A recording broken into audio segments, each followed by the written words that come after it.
ആലപ്പുഴ ജില്ലയിലെ തദ്ദേശ സ്ഥാപനങ്ങളിൽ എൻഡിഎ ജനപ്രതിനിധികളായി ഇന്ന് സത്യപ്രതിജ്ഞ ചെയ്ത് അധികാരമേറ്റത് 238 പേരാണ്. ചരിത്രത്തിൽ ആദ്യമായി 5 പഞ്ചായത്തിലും 8 ബ്ലോക്ക് പഞ്ചായത്ത് ഡിവിഷനുകളിലും ഇക്കുറി BJP വിജയിച്ചിരുന്നു. ജില്ലയിലെ തദ്ദേശ തെരഞ്ഞെടുപ്പിൽ വിജയിച്ച 1666 ജനപ്രതിനിധികളാണ് ഇന്ന് സത്യപ്രതിജ്ഞ ചെയ്തത്.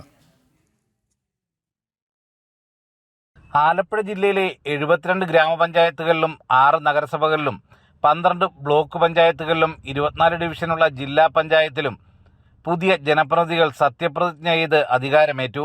ഇനിയും 26, 27 തീയതികളിലായാണ് ഭരണസമിതി തെരഞ്ഞെടുപ്പ്.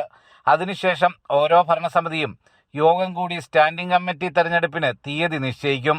സ്റ്റാൻഡിംഗ് കമ്മിറ്റി തെരഞ്ഞെടുപ്പ് കൂടി പൂർത്തിയാകുന്നതോടെയാണ് തദ്ദേശ തെരഞ്ഞെടുപ്പിന്റെ നടപടികൾ തത്വത്തിൽ പൂർത്തിയാകുന്നത്. 20% വോട്ട് വിഹിതത്തോടെ ആലപ്പുഴ ജില്ലയിൽ മിന്നുന്ന പ്രകടനമാണ് ഇക്കുറി BJP കാഴ്ചവെച്ചത്. നീലംപേരൂർ, തിരുവൻവണ്ടൂർ, ബുധനൂർ, ചെന്നിത്തല, കാർത്തികപ്പള്ളി പഞ്ചായത്തുകളിൽ BJP വിജയിച്ചപ്പോൾ തകഴിയിലും പള്ളിപ്പുറത്തും UDF-നൊപ്പം ഏറ്റവും വലിയ ഒറ്റക്കക്ഷിയായും NDA ഉണ്ട്.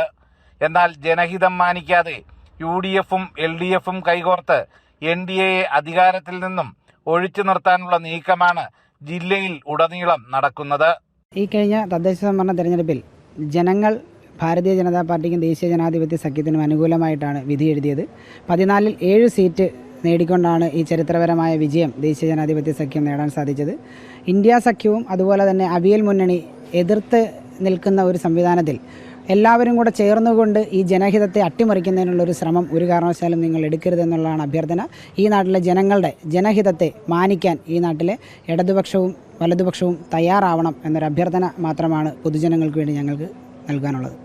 ജില്ലയിൽ 36 പഞ്ചായത്തിൽ LDF-ഉം 23 UDF-ഉം 5 NDAയും വിജയിച്ചപ്പോൾ 8 സീറ്റ് നില തുല്യമാണ്.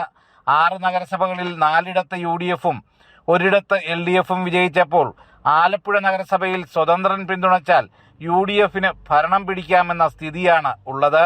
ജില്ലാ പഞ്ചായത്തിലെ 24 ഡിവിഷനിൽ 16 LDF-ഉം 8 UDF-ഉമാണ് വിജയിച്ചത്. സുധീഷ് ഗോപാൽ, ജനം, ആലപ്പുഴ.